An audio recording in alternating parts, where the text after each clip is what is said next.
Hello, what's up mga ka-J-Vlog? Welcome ulit sa panibagong video. At sa video na to, i-game test natin itong Honor X7D. Maganda kaya to for gaming? Tara, check natin.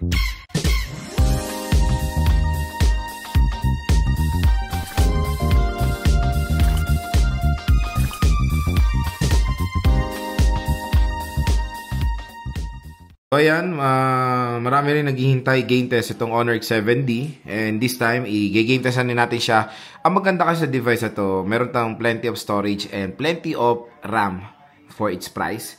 Lalo na yung 512GB. At kung gusto nyo makuha to ng sobrang mura, bagsak presyo, click nyo na yan dito sa ating view products. Meron pong special voucher na naghihintay sa inyo additional discount pag dyan nyo binili ang Honor X7D. I think yung 8GB 256 na ito pwede nyo makuha around 7,000 pesos. Okay? So, ang ating game test is 5 games. Meron tayong ML, Honor of Kings, Genshin, COD, at WoA. So, yan. First na lalaruin natin is Mobile Legends. So, map quality, ultra, refresh rate natin is super natin, resolution HD, nako ng outline at shadow, and naka full download na resources dito.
Pagdating sa Mobile Legends, napakaganda rin ng performance yan ni Honor X7D. Pero sa unang laro pa lang napansin ko dito, napaka-solid yung kanyang speakers.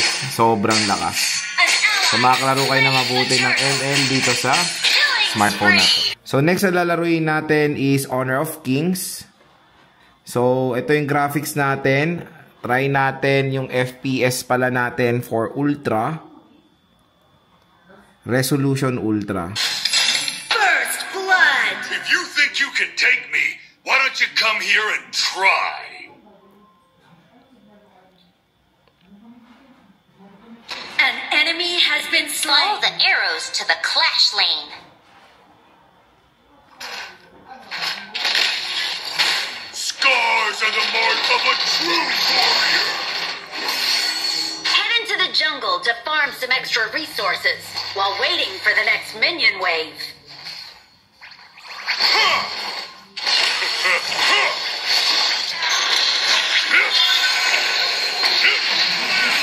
An enemy has been slain.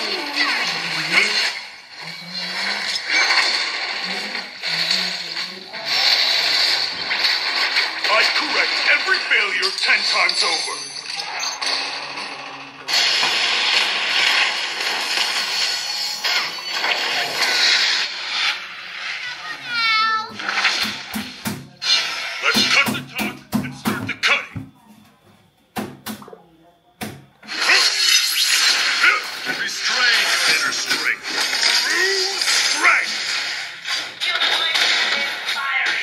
So pagdating sa Honor of Kings, napakaganda rin ng performance yan ni Honor X7D. Playable na playable din naman siya sa mataas na settings. At medyo nyo rin naman so far maglaro dito. Napakalakas ng speakers na ito mga J-Vlog. So next naman is COD. So ito yung settings natin both Battle Royale and multiplayer. So graphics niya nakaset sa very high pero magiging medium yung frame rate. So gawin natin frame rate high pero graphics low. Yan ang settings natin both Battle Royale and multiplayer.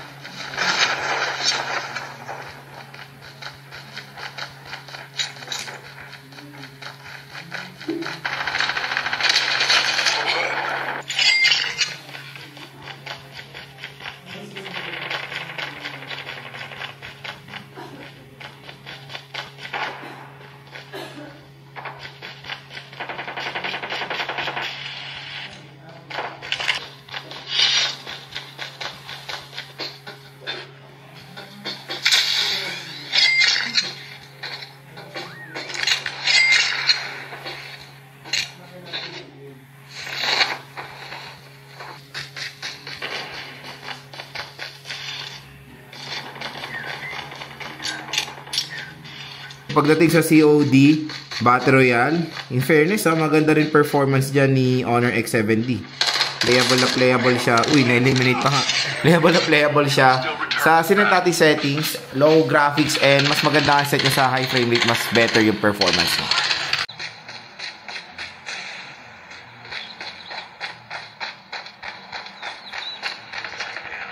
Target's in sight. We've taken the lead.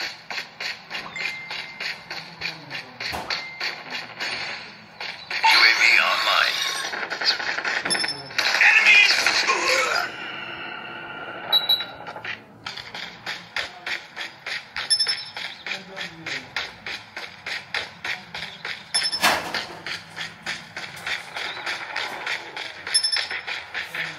We've taken the lead.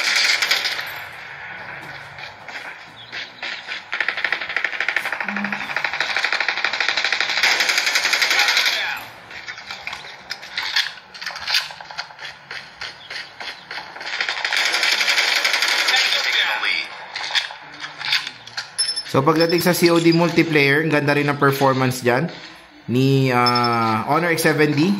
Nakakaroon tayo na mabuti at smooth din naman siya. So next is Genshin Impact. So set natin yung settings niya muna. So naka-highest siya ngayon. 60 FPS. Off natin yung motion blur. Ayan, naka-high siya. Ayan, so let's try. Let's get moving. We're not frozen in place after all. Uy, in fairness ito yung sinasabi kong ang laking tulong talaga pag malaki yung RAM. Kahit na naka-ano lang siya. Alam mo yung entry level na chipset. Kasi compare mo sa itong chipset na to sa ibang smartphone na meron 4GB at 6GB of RAM. Ibang-iba yung performance. And depende rin sa software optimization din. Ayan all goods din Again, hindi ko akalain na makakaya niya yung Genshin sa mataas sa settings. Pero let's try to look for enemies.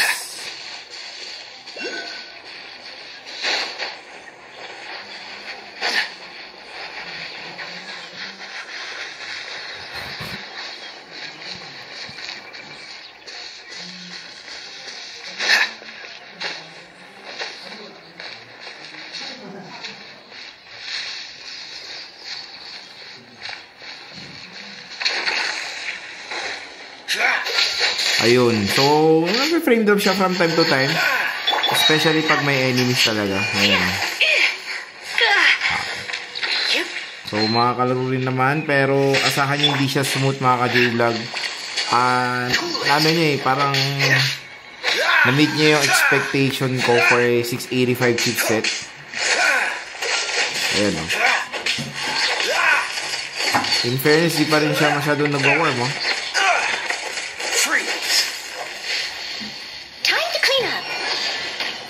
So, naghanap kayo ng smartphone na mayroong malaking storage. Ito, pwede sa inyo itong Honor X7D.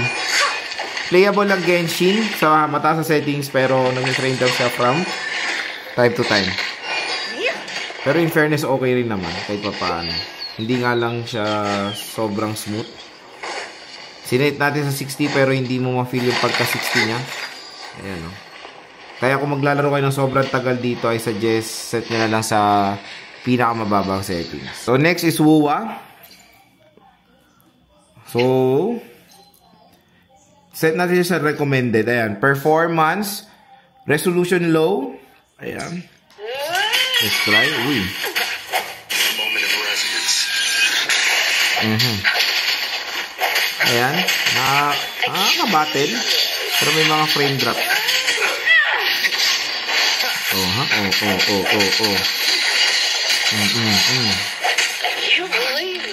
Sobrang bigat talaga na itong Genshin. Ay, WUWA.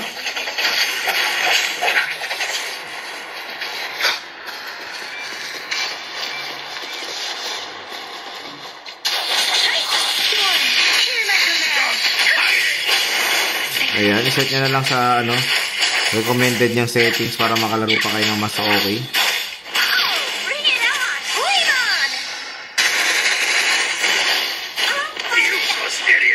So, yan, ano siya, expect nyo hindi siya smooth sa WUWA, mga ka-J-Vlog.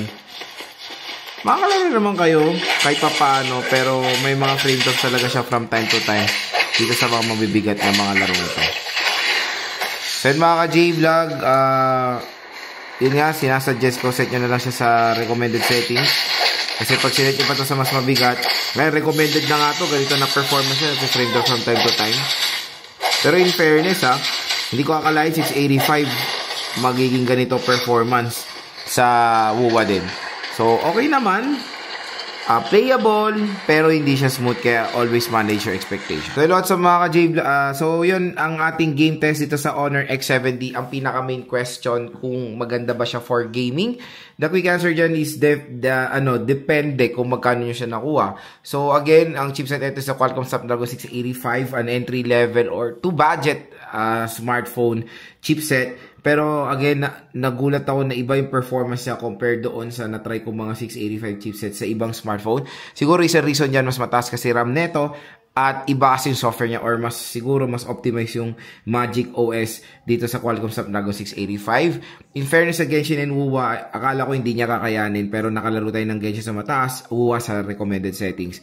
May mga frame drops from time to time, pero okay na okay siya sa ML, Honor of Kings at COD at napaka-solid dito na napansin ko yung speakers. Sobra or super duper lakas ng speakers nito mga J-Vlog, up to 400% volume at dual stereo speakers pa etong smartphone na to. At syempre napakakunat din ng battery niya.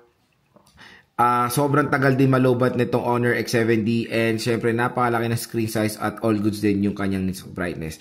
Kaya kung i-rate ko ang kanyang gaming performance for its price, 1 ang lowest and ang highest, ang score ko dito is nasa 8 mga ka-J-Vlog. Una dyan reason kung bakit nasa 8, malaki kasi battery niya.